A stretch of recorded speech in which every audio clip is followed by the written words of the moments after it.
Our founder, Malcolm O'Hagan, got this idea about 7 years ago. He's from Ireland, so in Ireland there's the Dublin Writers Museum. And so he had always loved that museum. And then he was kind of like, wait a second, why isn't there one in America?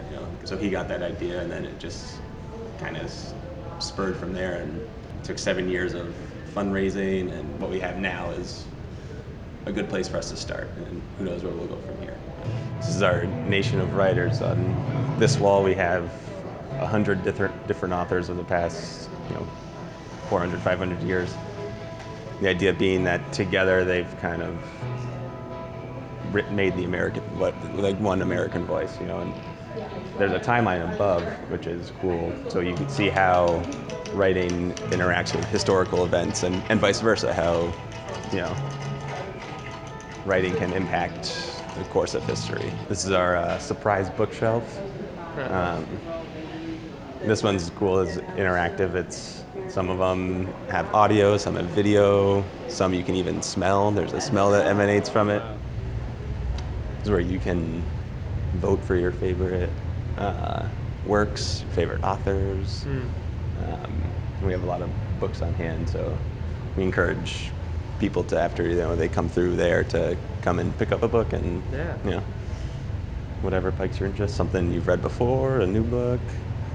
Right now this week is banned books week, so you can, these are just a few of the banned books, or books that were banned at one point or another, that we have here in the museum, that you take your mugshot there. That was one of our biggest goals, is to keep it, to not just be a library. Like, yes, we have books, but we're more than just a library, because we wanted to bring words and books to life in a way that hasn't really been done before. And this is a fun museum.